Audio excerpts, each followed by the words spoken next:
Bonjour à toutes et à tous. Bienvenue sur Radio Réveil, la radio qui vous sort du lit. Je suis Clairière et je suis ravie de vous retrouver.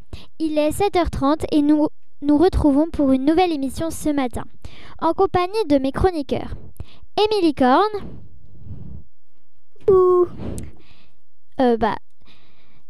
Kevin Kebab. Yo. François Fiston. Salut. Elle à la pêche.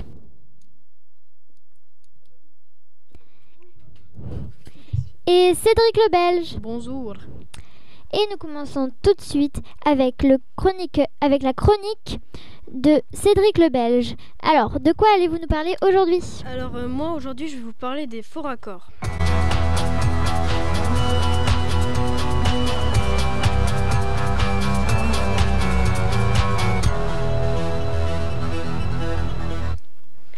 Les faux raccords sont de petites erreurs au cinéma dont on ne se rend très rarement compte.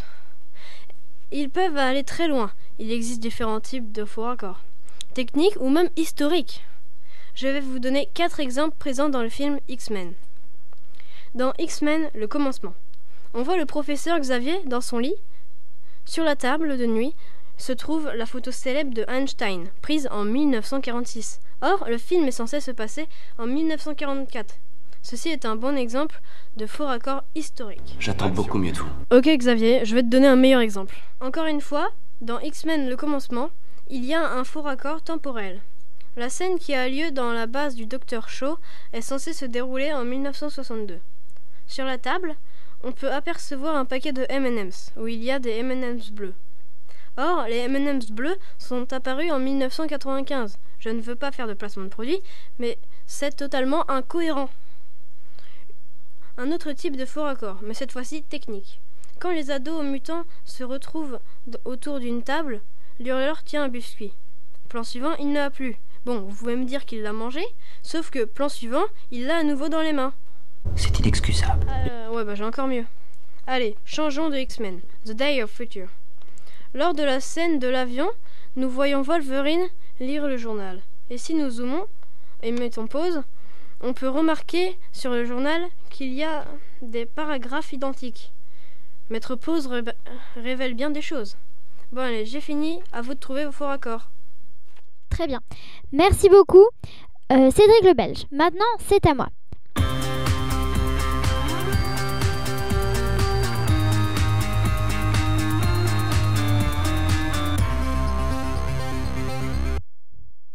Aujourd'hui, je vais vous parler du Salon du chocolat. Le Salon du chocolat a lieu à Paris aux portes de Versailles du 31 octobre au 4 novembre. Au programme, pendant 5 jours, vous pourrez déguster des chocolats de grands noms de la gastronomie mondiale que l'on ne trouve même pas en boutique à Paris. Il y aura 500 participants, des chefs cuisiniers, des chefs pâtissiers, des chocolatiers, des experts, des auteurs et des artistes. Tous seront présents pour vous époustoufler. Des défilés, shows, ateliers et performances vous seront présentés. Une maison entièrement faite de chocolat mesurant 18 mètres carrés vous sera également présentée. Voici le programme de 2018. Et si vous préférez y aller l'année prochaine, eh bien, il faudra économiser 35 € par personne, ce qui fait un total de 140 € pour 2 enfants et 2 parents. Bonne économie. Très bien. Maintenant, je vais vous parler d'Halloween.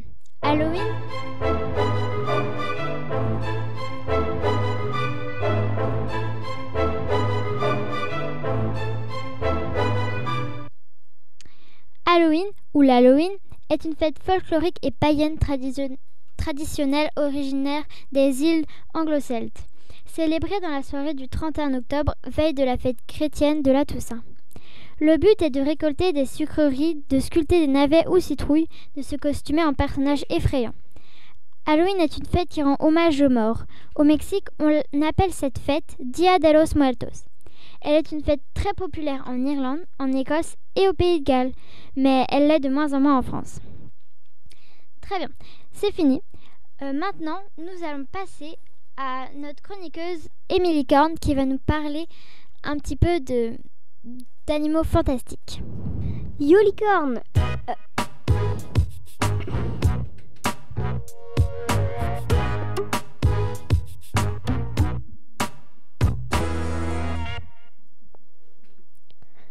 La légende des licornes a été inventée aux environs de 2600 avant Jésus-Christ au Proche Moyen-Orient.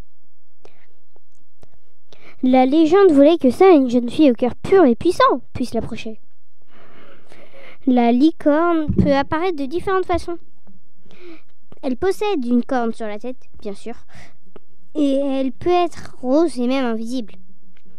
En ce moment, beaucoup de gens aiment les licornes, mais elle a aussi des ennemis. En effet, l'éléphant est un ennemi redoutable dans certaines circonstances. Si par exemple l'éléphant marche sur la licorne, celle qui le pique avec sa corne.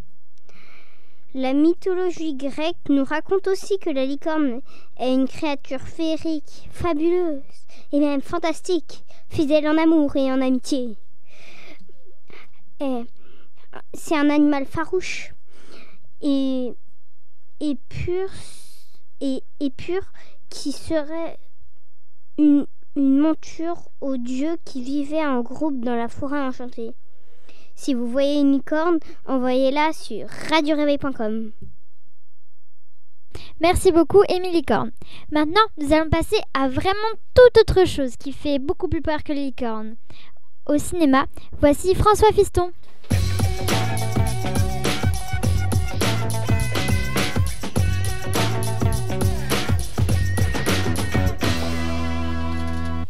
Salut les gens, aujourd'hui j'ai décidé qu'on allait parler d'horreur. J'ai sélectionné 2 séries de films qu'on va découvrir maintenant. La première, vous en avez déjà entendu parler sûrement, s'appelle Vendredi 13. C'est une série de films d'horreur qui met en valeur un psychopathe du nom de Jason Voorhees. Jason est un enfant qui est mal formé dès sa naissance, logique. Son père a quitté sa femme dès qu'il est né à cause de sa malformation et de problèmes d'argent. Et sa mère est monitrice dans un camp de scouts au Crystal Lake. Il est obligé de partir au Crystal Lake avec sa mère et les enfants le persécutent à cause de ses différences. Plus tard, un soir, il décide de faire une balade sur le lac avec un bateau, mais le bateau fuit. Il se noie et plusieurs années plus tard, il revient pour tuer les gens qui l'ont persécuté, les gens qui lui ont fait du mal, y compris son père. Jason est toujours habillé avec un masque de hockey et une tenue de garagiste qui sont plutôt faciles à trouver. Et il a une arme, logique, une machette qu'il arbore tout le temps avec lui. Maintenant on va passer à Halloween, une série dont vous avez sûrement entendu parler. Halloween met en avant la famille des Myers, dont Michael Myers fait partie. Michael Myers, dès l'âge de 6 ans, tue sa sœur le soir d'Halloween. Il est alors interné en asile psychiatrique. Michael Myers arrive à s'évader un soir, le soir du 1er octobre, et sa famille pressent qu'il va revenir pour tenter de les tuer. Michael Myers, évidemment, tente de les tuer, arrive avec certains membres de sa famille, mais se fait rattraper. Michael Myers a, dans sa série, plusieurs fois tué des membres de sa famille et résiste à plus ou moins tout. Il peut se prendre 6 balles dans le corps ou se faire trancher la tête, et il reviendra plus tard comme si de rien n'était. La plupart du temps, il a son arme de prédilection, un couteau de cuisine, mais il tue avec tout et n'importe quoi. Il peut tuer avec un marteau, des seringues, un scalpel, une paire de ciseaux et même un outil de jardinage. Mais vous inquiétez pas, ce n'est qu'un film. Très bien, merci beaucoup François Fiston. Maintenant, nous allons passer à Kevin Kebab qui va nous parler de sport.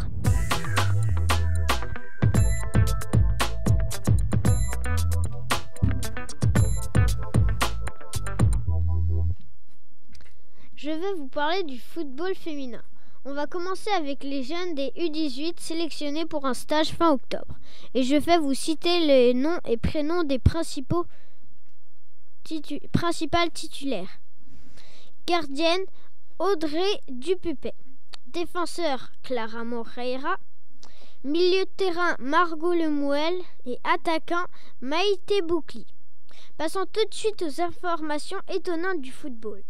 Une joueuse chinoise a planté 9 buts en 29 minutes. C'est dingue! Record. Le score le plus élevé lors d'un match de football a eu lieu entre l'Australie face au Samoa. Le score final était de 32-0 pour l'Australie. Passons aux boulettes du football féminin. À l'Euro féminin de 2017, il y eut vraiment beaucoup de boulettes. Exemple, Stina Lik Petersen lors d'un match Allemagne-Danemark. Le résultat était 2-1 en quart de finale. Reporté à cause des trompes d'eau qui ont rincé Rotterdam, la perspective d'affronter les Allemands en quart de finale a fait cogiter la nuit Stina Lik Petersen. La preuve, le lendemain, après 2 minutes de jeu, la main molle de la gardienne danoise offre l'ouverture du score à l'équipe allemande et pourtant, à la fin, c'est l'Allemagne qui perd. Second exemple, Gaël Thalmann lors de Suisse-France. On joue la 76e minute de France-Suisse quand les Bleus sont virtuellement éliminés dès le premier jour du tournoi. L'éternel Camille Abili s'élance sur coup franc et délivre ses potes. Le pied droit magique et la main tragique de Gaël Thalmann. Bref, il y en a plein, je ne vais pas tous vous les citer. Ciao, ciao! Merci Kevin. Maintenant, nous allons reparler de sport avec Elle à la pêche.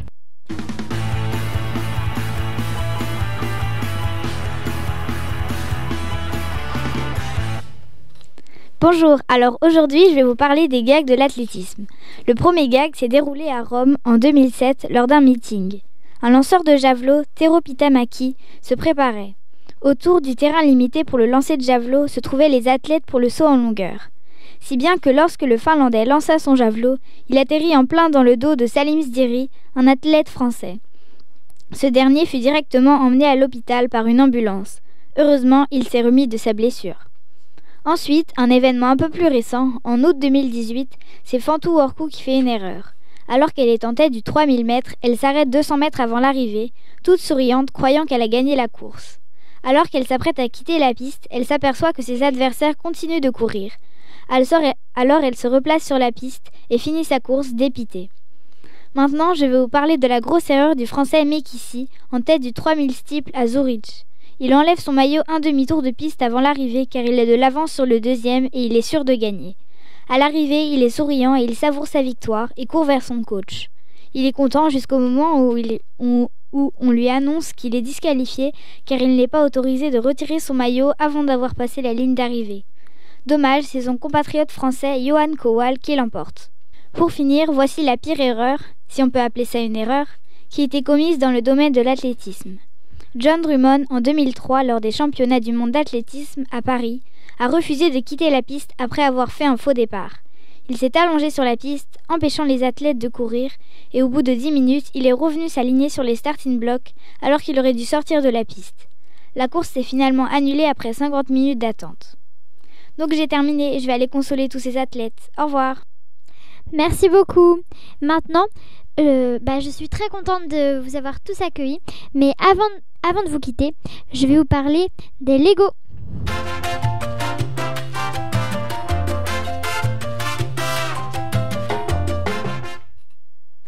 Très bien.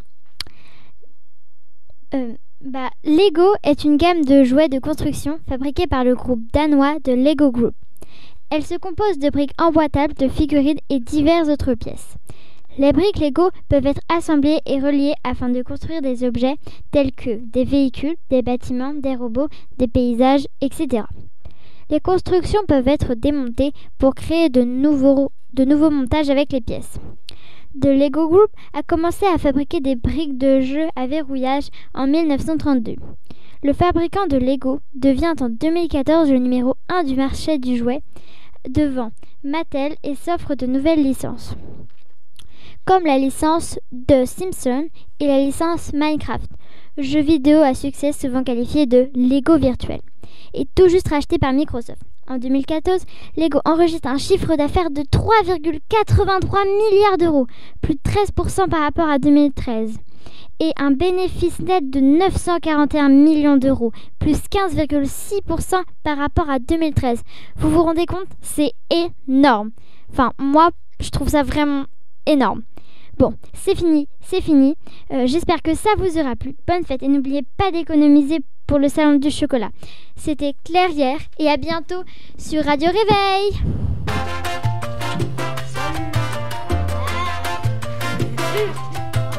Bonne journée.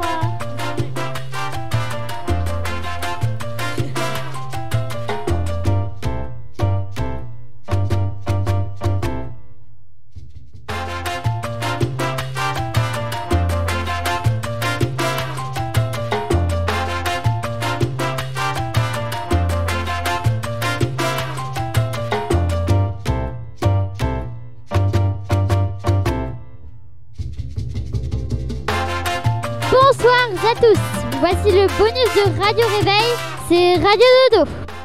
Ce matin, si vous nous avez écoutés, nous avons fait des chroniques et ce soir, nous allons retrouver tous nos chroniqueurs pour des débats. Voici Émilie Corne, Kevin Kebab, Elle à la pêche, Hello. Cédric Lebel Bien le bonsoir. et malheureusement François Fiston n'a pas pu être là. RIP. Très bien. Maintenant, nous allons commencer les débats. Le débat sur les langues. Par exemple, vous, Elle à la pêche, quelle langue avez-vous choisi? Moi j'ai choisi l'espagnol car je trouve que c'est très joli et voilà, et j'aime beaucoup cette langue. Je ne suis pas du tout d'accord avec vous. Moi, je préfère le russe. Pourquoi? Parce que le russe, c'est un pays plus grand. Mais l'espagnol, c'est tout aussi bien, non? Non. Bah si, on peut dire que l'espagnol, c'est quand même bien. Le russe... Le russe, c'est marrant. Enfin, ça sert pas à grand chose dans la vie. Hein. Enfin, tu vas plus souvent en Espagne qu'en Russie. Et vous, Émilie Corne, vous qui ne parlez pas et qui ne dessinez sur vos doigts, de quoi pensez-vous? Bah, genre, moi je voudrais le chinois parce que tout le monde parle chinois. Enfin, je sais pas, c'est Personne la ne deuxième parle langue. chinois. Très bien. Vous n'êtes pas du tout dans le bon rapport, mais c'est très bien le chinois. Pourquoi le chinois? Pourquoi le chinois? Parce qu'il y a en fait, tout simplement parce qu'il y a beaucoup d'aspirateurs qui ont des notices. C'est quoi un aspirateur? C'est quoi un aspirateur? Donc, il y a beaucoup d'aspirateurs qui ont des notices chinoises. Et du coup, c'est cool de savoir lire les notices chinoises des aspirateurs. Non, moi je suis Très bien, pas souvent. c'est très intéressant. Non, c'est pas intéressant. Mais pourquoi le chinois pourquoi c'est le chinois vraiment c'est juste pour ça, c'est juste pour les On peut parler d'espagnol et russe, s'il vous plaît? Oui. C'est un peu le débat. Espagnol et russe, mais il y a aussi chinois. Oui, les langues. du c'est chinois. Les langues, bah oui, On s'en fout, c'est tout. C'est la France, moi je trouve. La France, c'est Mais vous aviez dit le russe tout à l'heure. Mais la France, c'est aussi bien. C'est le pays de la couverture. Excusez-moi, je ne suis pas d'accord. Vous êtes complètement incohérent. Vous avez dit le russe c'est mieux et après vous nous dites la France. Je le redis encore une fois, c'est un débat espagnol, russe. Non, c'est un débat sur les langues Ouais. en général. Enfin, Langue. Bah oui, c'est sur les langues. On a le droit de Toutes les langues. de dire toutes les langues. C'est vrai que espagnol et russe ça peut être très intéressant car c'est deux langues très éloignées, tout comme le chinois. Mais bon, c'est pas le débat. Voilà. Le pays Turkménistan, j'y vais tous les ans, voilà. Excusez-moi, Kevin Hors Kebab, sujet. vous n'êtes complètement hors sujet. Vraiment, vous nous avez dit le russe. D'accord, j'ai accepté. Et ensuite la France. Donc je me disais bon, ok, j'ai accepté. Et là, vous êtes incohérent. Vous êtes incohérent. Vous changez tout le temps d'avis, toutes les minutes. Merci.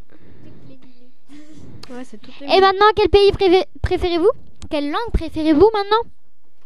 Je dirais la France parce que je suis née en France. Il est incohérent. Nous pouvons désactiver le micro de Kevin Kebab. Eh bien merci, faites-le. Très bien. Donc ce débat était vraiment très intéressant. Maintenant, nous allons passer à un débat qui endommage la France. Un vrai débat très intéressant qui endommage la France, qui vraiment... Comment peut-on dire qui est très intéressant, mais vraiment très intéressant. Vive la chocolatine! Pas au chocolat, aux chocolatines. Et je suis pas d'accord. Nous sommes en Bretagne. Chocolat. pas au chocolat. Mais oui, pas au chocolat. Mais pas au chocolat. pourquoi chocolatine? Pourquoi je suis tout seul à chocolatine déjà? Parce que nous sommes en Bretagne, pas au sud de la France. Et si on devait dire chocolatine, on devrait dire aussi pas aux amandes, on devrait dire amandine. Aucun On rapport. devrait dire pain au raisin, on devrait dire résine. N'est-ce pas, Régent? Ah, et vous, votez vraiment. Si vous avez, votez dans les commentaires si vous voulez, vraiment. Pain au chocolat ou chocolatine. Je dis pain au chocolat parce que pain au raisin et pas aux amandes. Elle C'est dit, logique. regardez elle dit ça pour les commentaires, juste pour gagner de l'argent, n'est-ce pas, madame? Mais on ne gagne pas d'argent en mettant dans les commentaires. Ouh. Mais c'est totalement vrai. Mais vous n'êtes pas obligé. Alors réagissez, je sais pas moi.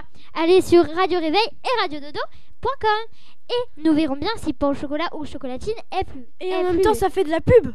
Ça fait de la pub en même temps. Mais vous êtes incroyable, je fais pas ça pour gagner de l'argent, je fais ça pour le plaisir. Le plaisir de gagner de l'argent. Le plaisir est, je coupez son micro, technicien, coupez votre micro. Merci, vous ne pouvez plus parler. Très bien, nous continuons le débat.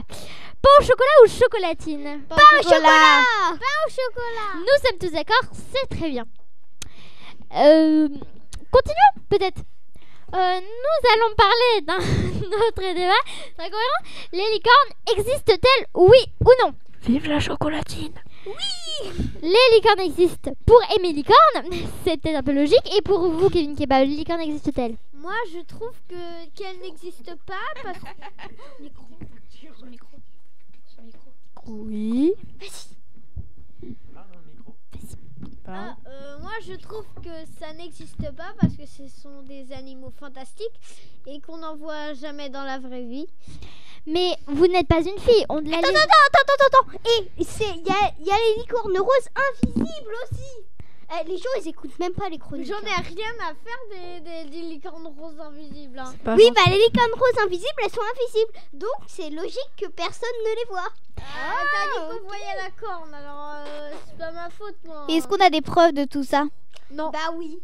Genre, bah c'est sûr. Mais excusez-moi, Kevin Kebab, mais vous n'êtes pas une fille. Aimé Licorne nous a dit dans sa chronique que seules les filles au cœur pur, et il faut avoir un cœur pur et puissant, pouvaient la rencontrer. Mais en même temps, c'est vrai que personne n'a rencontré de licorne. Ok, Aimé Licorne a aussi peut-être un petit peu tard, mais on a tous nos hypothèses. Oui. N'est-ce pas? Non. Oui. Oui. Ouais. Oui. Normalement. Technicien, parlez. Bonjour. Moi je dis que c'est pas possible. Enfin, pourquoi ce serait une fille au cœur pur et pas un homme au cœur pas fort, pas pur? Parce que Les filles, c'est plus joli. voilà, les filles c'est plus joli, nous sommes d'accord. Vous êtes pas gentil. Mais c'est vrai. Je vais le dire à ma maman. Et pourtant, moi, je suis une fille, je ne crois pas aux licornes. Comment ça se fait?